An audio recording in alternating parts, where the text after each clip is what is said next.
पुढच्या रिपोर्टकडे। लोकसभा निवडणुकीच्या रणधुमाळीत आमदार रोहित पवारांनी राज्य सरकारवर तोफ डागली। सामाजिक न्याय आणि आदिवासी विकास विभागाच्या जेवणाच्या आणि दुधाच्या टेंडरमध्ये मोठा गैरव्यवहार झाल्याचा आरोप रोहित पवारांनी केलाय।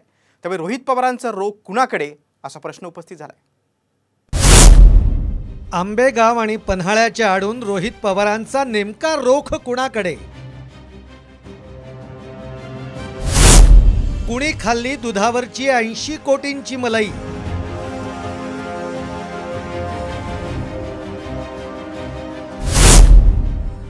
आदिवासींच्या पोषण आहाराच्या नावाखाली भ्रष्टाचार। आमदार रोहित पवारांनी केलेल्या गंभीर आरोपानं सरकारची कोंडी होण्याची शक्यता आहे। आदिवासी विकास विभागानं विद्यार्थ्यांना दूध देण्यासाठी 164 कोटींचं टेंडर दिलं असून दुधाचा दर प्रति लिटर 140 रुपये आहे। बाजारामध्ये मात्र हेच दूध 70 रुपये प्रति लिटर या दरानं मिळतंय। मग आदिवासी विकास विभाग विद्यार्थ्यांसाठी हेच दूध 146 रुपये प्रति लिटर दरानं का घेतंय असा प्रश्न रोहित पवार यांनी उपस्थित केलाय। हे वरचे पैसे म्हणजे दलाली असल्याचा आरोप त्यांनी केलाय।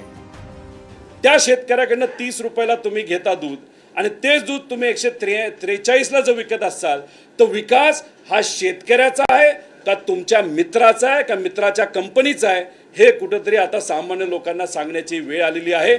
आदिवासी विकास विभागाबरोबरच रोहित पवार यांनी सामाजिक न्याय विभागाला टार्गेट केलाय। निवासी शाळा आणि वसतिगृहांमधील विद्यार्थ्यांना जेवण देण्याचं टेंडर काही कंपन्यांना देण्यात आलं।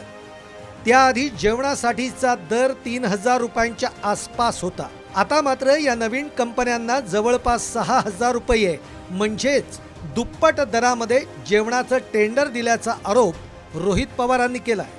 तर हे दलाली सरकार आहे। 25% ते 40% 50% दलाली हे करतं। इथं ओल्ड रेट्स आहेत, न्यू रेट्स आहेत, त्याच्याच बरोबर GR आहे, पुढचा GR आहे, हे सगळे डेटा त्याच्यामध्ये आहे। त्यामुळे हे आज या सरकारमध्ये काय चाललंय तर फक्त पैसा खाण्याचा प्रकार चालू आहे। दूध पुरवठ्याचं 164 कोटी रुपयांचं टेंडर पुणे जिल्ह्यातल्या आंबेगाव इथल्या पराग डेअरी या खाजगी डेअरीच्या आणि कोल्हापूर जिल्ह्यातल्या वारणा सहकारी दूध संस्थेच्या पदरात पडलाय। रोहित पवार यांनी नाव घेतलं नसलं तरी पराग डेअरीच्या माध्यमातून सहकार मंत्री दिलीप वळसे पाटील यांना टार्गेट केल्याची चर्चा आहे। जेवणाचं टेंडर मिळालेल्या कंपन्यांची यादीच रोहित पवारांनी वाचून दाखवली आहे। ब्रिक्स इंडिया, BVG आणि ई-गव्हर्नर सोल्युशन्स या कंपन्यांना सामाजिक न्याय विभागाचं जेवणाचं टेंडर मिळालंय।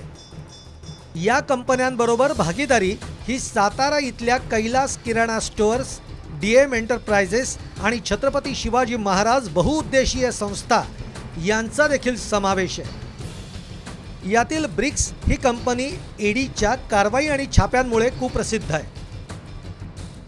अशा या ब्रिक्स कंपनीमध्ये हसन मुश्रीफ यांचे जावई संचालक आहेत असा थेट आरोपच रोहित पवारांनी केलाय।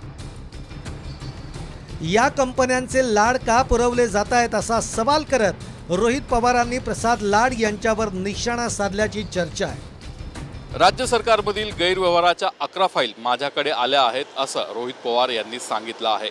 त्यातील 2 फाईल त्यांनी आज उघड केल्या। या 2 फाईलमधून त्यांनी राज्य सरकारवर दलालीचे आरोप केले, पण त्याचबरोबर 2 मंत्र्यांना देखील त्यांनी टार्गेट केलं आहे। आता उर्वरित 9 फाईलमधून ते कोणते गैरव्यवहार समोर आणतात, कोणाला टार्गेट करतात आणि कोणत्या मंत्र्यांवरती आरोप करतात हे पाहणं महत्त्वाचं ठरणार आहे।